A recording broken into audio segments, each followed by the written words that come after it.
Friends, ಈ ಕರ್ನಾಟಕ ಪರೀಕ್ಷಾ ಪ್ರಾಧಿಕಾರದಿಂದ ಈ ಕೆಸೆಟ್ ಯಾರು ಅಪ್ಲೈ ಮಾಡಿದ್ರಲ್ಲ ಅವರಿಗೆ ಪುನಃ ಅಂದರೆ ಅಪ್ಲಿಕೇಶನ್ ಆಗಬೇಕಾದ್ರೆ ಯಾರು ಏನಾದರೂ ತಪ್ಪು ಮಾಡಿದ್ರನಿಗೆ ಏನಾದರೂ ಕರೆಕ್ಷನ್ ಇದ್ರನಿಗೆ ಈ ಒಂದು ಕೊನೆ ಚಾನ್ಸನ್ನು KE ಕಡೆಯಿಂದ ಬಿಟ್ಟಿದ್ದಾರೆ.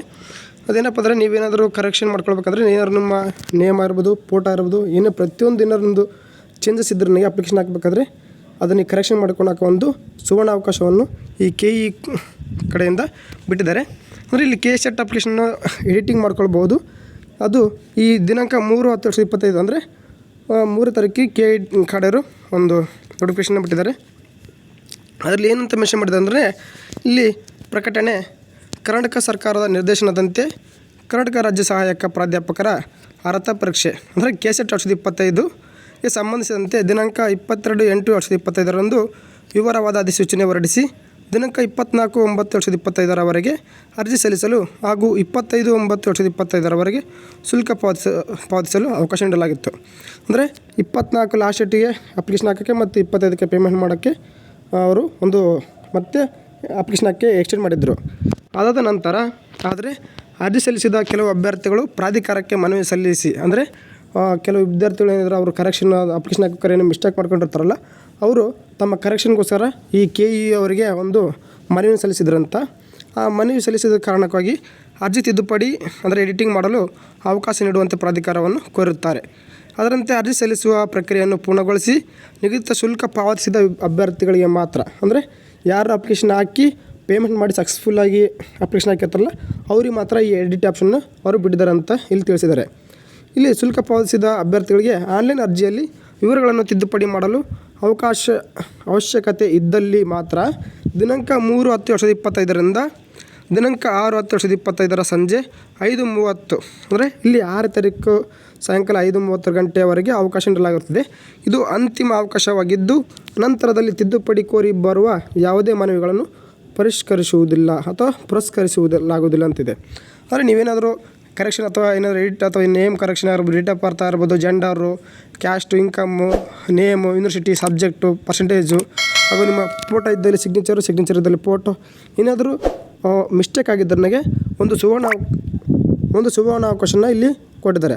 ಅದರಲ್ಲಿ ನೀವೇನು ಮಾಡ್ಬೇಕಂದ್ರೆ ನನಗೆ ಈಗಲೇ ನಿಮ್ಮ KE ವೆಬ್ಸೈಟ್ ಅಥವಾ ಕೆಸೆಟ್ 2025 ವೆಬ್ಸೈಟಿಗೆ ಹೋಗಿ ನೀವು ಇಲ್ಲಿ ಒಂದು ಅಪ್ಡೇಟ್ನ ಅಂದರೆ ನಿಮ್ಮ ಏನು ಕರೆಕ್ಷನ್ ಇಲ್ಲ ಅದು ಅಪ್ಡೇಟ್ ಮಾಡ್ಕೊಳ್ಬೇಕಾಗಿ ಅವರು ಬಿಟ್ಟಿದ್ದಾರೆ. ಅಲ್ಲಿ ಹೋಗಿ ನೀವು ಅಪ್ಲಿಕೇಶನ್ನ ರೀಸಬ್ಮಿಟ್ ಮಾಡ್ಕೊಳ್ಳಿ.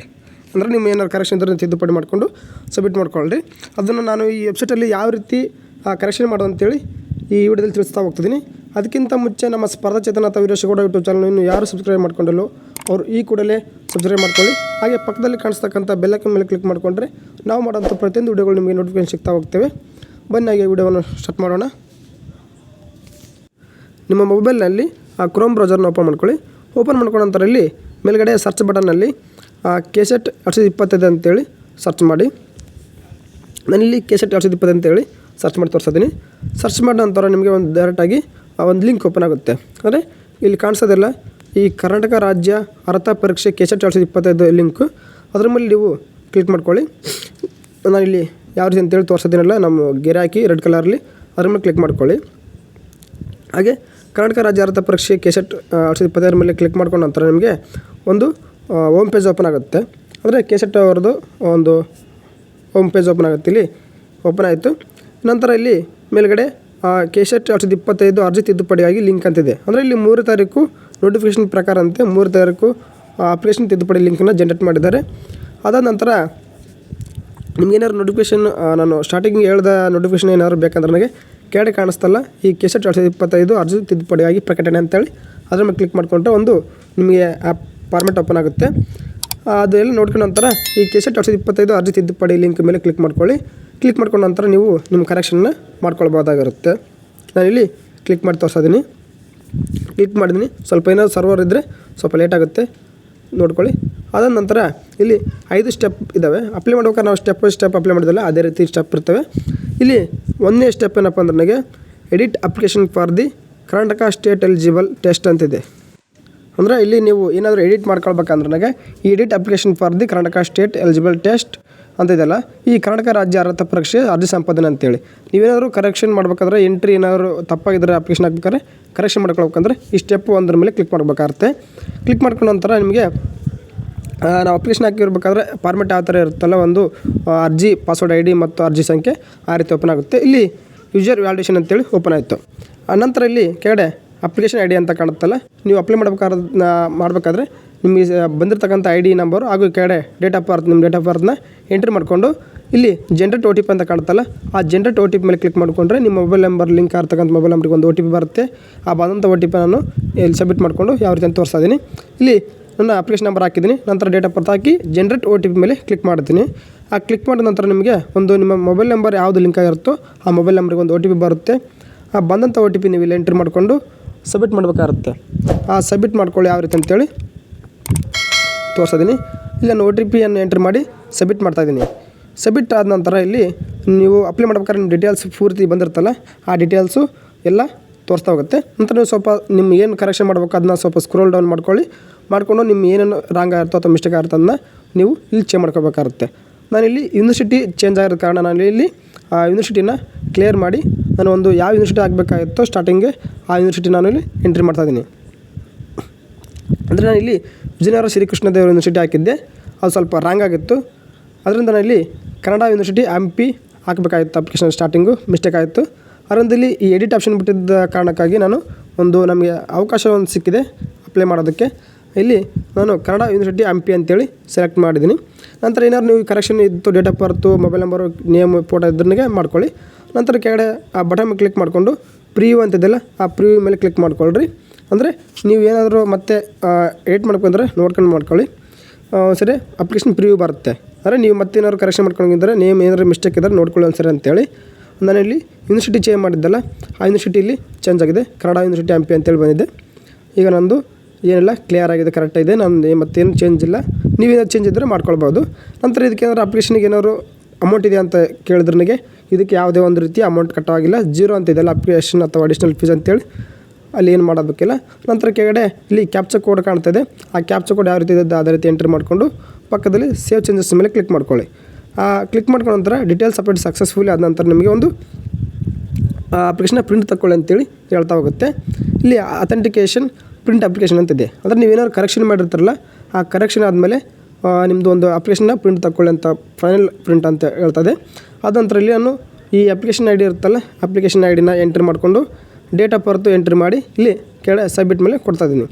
ಸಬ್ಮಿಟ್ ಕ್ಲಿಕ್ ಮಾಡಿದ ನಂತರ ನಿಮಗೆ ಒಂದು ನಿಮ್ಮ PDF ಅಪ್ಲಿಕೇಶನ್ ಫಾರ್ಮ್ ಓಪನ್ ಆಗ್ತಾ ಹೋಗುತ್ತೆ. ಅಂದರೆ ನೀವು ಕರೆಕ್ಷನ್ ಮಾಡಿರ್ತಾರಲ್ಲ, ಆ ಕರೆಕ್ಷನ್ನ ಚೇಂಜ್ ಆಗಿದೆ ನೋಡ್ಕೊಳ್ರಿ. ನಾನಿಲ್ಲಿ ಯೂನಿವರ್ಸಿಟಿ ಚೇಂಜ್ ಮಾಡಿದ್ದೆ. ನಾನಿಲ್ಲಿ ಒಂದ್ಸರಿ ನನ್ನ ಡೀಟೇಲ್ಸ್ ಎಲ್ಲ ಪೂರ್ತಿಯಾಗಿ ಚೆಕ್ ಮಾಡ್ತಾಯಿದ್ದೀನಿ. ನೀವು ಹಂಗೆ ಚೆಕ್ ಮಾಡ್ಕೊಳ್ಳಿ. ಹಾಗೆ ಏನಾದರೂ ಮತ್ತೆ ಕರೆಕ್ಷನ್ ಮಾಡಬೇಕಾದ್ರೆ ಮತ್ತೆ ಫೋನ್ ನೀವು ಅದೇ ಥರ ಮಾಡ್ಕೊಳ್ಬೋದು. ನಾನಿಲ್ಲಿ ಯೂನಿವರ್ಸಿಟಿ ವಿಜಯನಗರ ಯೂನಿವರ್ಸಿಟಿ ಇತ್ತಲ್ಲ, ನಾನು ಚೇಂಜ್ ಮಾಡಿದ್ದೀನಿ, ಕನ್ನಡ ಯೂನಿವರ್ಸಿಟಿ ಹಂಪಿ ಅಂತೇಳಿ ಚೇಂಜ್ ಆಗಿದೆ. ಈಗ ನಾನು ಒಂದು ಫೈನಲ್ ಪ್ರಿಂಟ್ನ ತಗೊಳ್ತಾ ಇದ್ದೀನಿ. ನೋಡ್ಕೊಳ್ಳಿ, ಒಂದು ಬಾರಿ ಆಗಲಿ ಒಂದೆರಡು ಬಾರಿ ಆಗಲಿ ನಿಮ್ಮ ಡೀಟೇಲ್ಸ್ ಎಲ್ಲ ಪೂರ್ತಿಯಾಗಿದೆಯಲ್ಲ ಅಂತೇಳಿ. ನಂತರ ಇಲ್ಲಿ ಕೆಳಗಡೆ ನಿಮ್ಮ ಅಪ್ಲಿಕೇಶನ್ ಫಾರ್ಮ ಪ್ರಿಂಟ್ ತಗೊಳ್ಬೇಕು. ಇಲ್ಲಿ ಪ್ರಿಂಟ್ ಅದೆಲ್ಲ ಅದ್ರ ಮೇಲೆ ಕ್ಲಿಕ್ ಮಾಡಿದ್ದೀನಿ. ಕೆಲವೊಬ್ಬರು ಮೊಬೈಲಲ್ಲಿ ಈ ರೀತಿ ವೈಟ್ ಫೀಲ್ಡಲ್ಲಿ ಬರ್ತಂದರೆ ಪ್ರಿಂಟ್ ತಗೊಳ್ಳೋಕ್ಕೆ ವೈಟ್ ಬಂದಿರುತ್ತೆ, ಯಾವುದೇ ಡೀಟೇಲ್ಸ್ ತೋರಿಸ್ತಾ ಇರಲ್ಲ. ಆಗ ಏನು ಮಾಡ್ಬೇಕಂದ್ರೆ ನನಗೆ ನಿಮ್ಮ ಪ್ರಿಂಟ್ ಅಪ್ಲಿಕೇಶನ್ ತೆಗೆಯೋದು ಹೋಗ್ಬೇಕಂದ್ರೆ ನನಗೆ ಇಲ್ಲಿ ಮೇಲ್ಗಡೆ 3 ಡಾಟ್ಸ್ ಕಾಣ್ತಲ್ಲ, ಅದ್ರ ಮೇಲೆ ಕ್ಲಿಕ್ ಮಾಡ್ಕೊಳ್ಳಿ. ಕ್ಲಿಕ್ ಮಾಡಿದ ನಂತರ ಸ್ವಲ್ಪ ಸ್ಕ್ರೋಲ್ ಮಾಡಿ. ಸ್ಕ್ರೋಲ್ ಮಾಡಿದ ನಂತರ ಇಲ್ಲಿ ಶೇರ್ ಅಂತ ಕಾಣುತ್ತಲ್ಲ, ಅಂದರೆ ವಾಟ್ಸಪ್ ಐಕನ್ ಕಾಣುತ್ತಲ್ಲ, ಅದ್ರ ಕ್ಲಿಕ್ ಮಾಡ್ಕೊಳ್ರಿ. ನಿಮಗೇನೋ ಪ್ರಿಂಟ್ ಬೇಕಂದ್ರೆ ನನಗೆ ಅಕಸ್ಮಾತ್ ಒಂದೇಳಿ ಪ್ರಿಂಟ್ ಅಪ್ಲಿಕೇಶನ್ ಕ್ಲಿಕ್ ಮಾಡಿದ ನಂತರ ಬರಲ್ಲ ಅಂದ್ರೆ ನನಗೆ ಆ ಶೇರ್ ಮೇಲೆ ಕ್ಲಿಕ್ ಮಾಡಿದ ನನಗೆ ಇಲ್ಲಿ ಸ್ಕ್ರೀನ್ಶಾಟು, ಕಾಪಿ ಲಿಂಕು, ಪ್ರಿಂಟು ಅಂತ ಇದೆಯಲ್ಲ, ಅಲ್ಲಿ ಪ್ರಿಂಟ್ ಆಪ್ಷನ್ ಒಂದು ಸಿಂಬಲ್ ಕಾಣ್ತಾ ಹೋಗುತ್ತೆ. ಕ್ಲಿಕ್ ಮಾಡಿದ ನಂತರ ಇಲ್ಲಿ ಪೂರ್ತಿ ಡೀಟೇಲ್ಸ್ ಬಂತಲ್ಲ, ಈ ರೀತಿ ಬರುತ್ತೆ. ಅಲ್ಲಿ PDF ಮೇಲೆ ಕ್ಲಿಕ್ ಮಾಡಿಕೊಂಡ್ರೆ ನಿಮಗೆ ಒಂದು ರೀತಿ ಆ PDF ಡಾಕ್ಯುಮೆಂಟ್ ನೇಮ್ನ ಕೇಳ್ತಾ ಹೋಗುತ್ತೆ.